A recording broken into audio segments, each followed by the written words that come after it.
So here's a pretty interesting little thing I just picked up for a couple bucks online. It's actually a clock kit. Just a digital clock.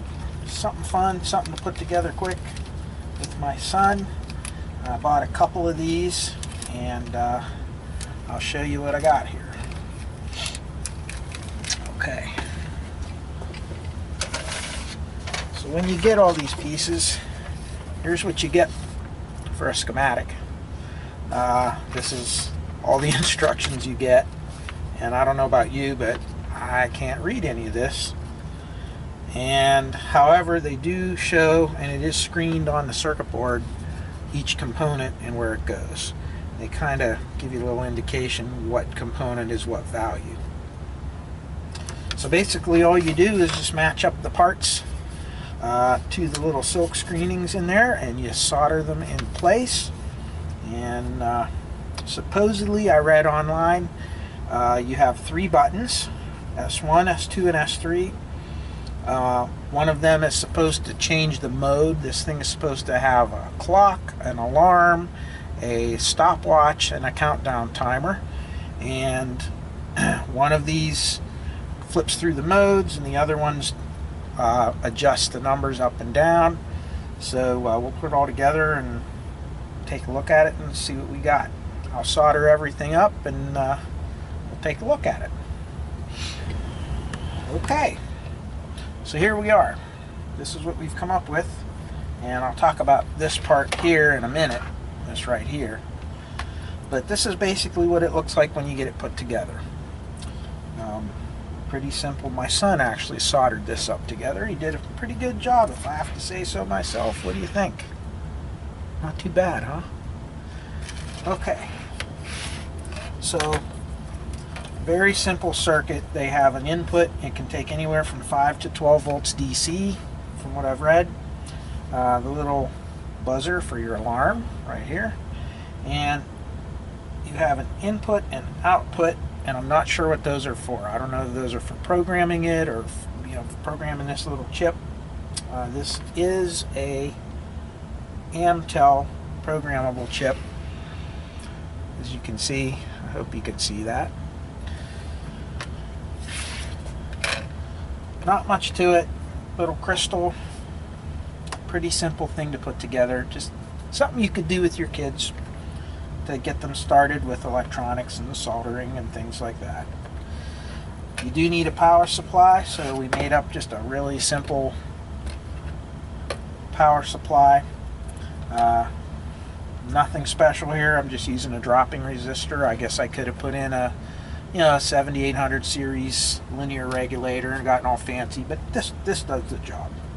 Okay, very quiet, nice DC level. That's all there is to it. So let's plug it in and see what it looks like.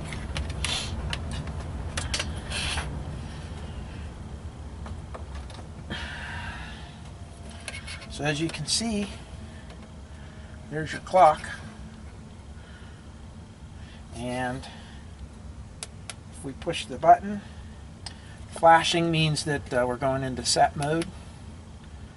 These are all the different modes: timer, countdown, so forth. So I hit this, it flashes, and basically S3 and S2 is your minutes and hours.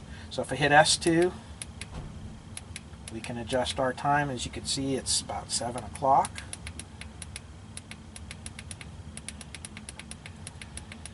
And this is 24-hour time.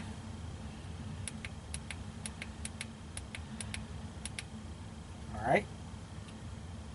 And then use this one to set the minutes.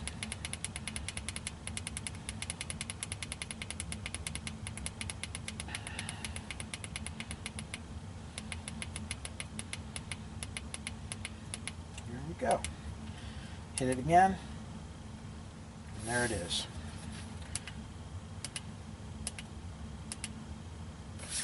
There's your clock. Pretty simple. Pretty simple stuff indeed. So there we go.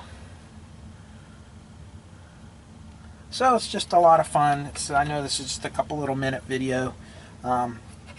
You can go online on eBay. I purchased this. I think it was only like $4 or something. And if you just go on and type in DIY clock kit, there are many vendors, foreign vendors, that sell these.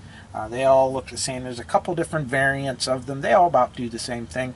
One of them actually has a little coin cell battery for backup, which I think is pretty cool. I might try one of those later. So a couple other little projects I purchased. This one, a little more ambitious. It's an FM transmitter, and as you can see, it's digital. Uses dip switches to set the frequencies. A couple microphones. It actually transmits in stereo. So I'm going to build this eventually. We'll go through that one. And maybe a couple other little projects we're going to work on as things come along. New addition to the family here, to the bench, I just got. And really nice one. I picked it up on eBay. See if we can zoom in here. A Voltomist. Now, I have this senior Voltomist here, which is really nice. But this one was in immaculate, perfect shape. And as you can see, really, really nice meter. A thing I like about it, if you can look here, I'll zoom back a little bit. As you can see, you have separate AC probe, AC in ohms, and DC, which is really nice. You don't have to have the special probe with the little switch in it. So it'll use any Banana Jack standard probe. So that's something I like about this one. And boy, is it accurate. I calibrated it, and boy, did it come in nice. Another nice thing I have here to calibrate these, I know we're getting off subject, if you ever get a chance, is a DMM Check Plus. And what this is just a standard, highly precision voltage, current, and resistance source that you can use, and it even has AC volts and at 2 different frequencies that you can adjust to calibrate meters. Works really well.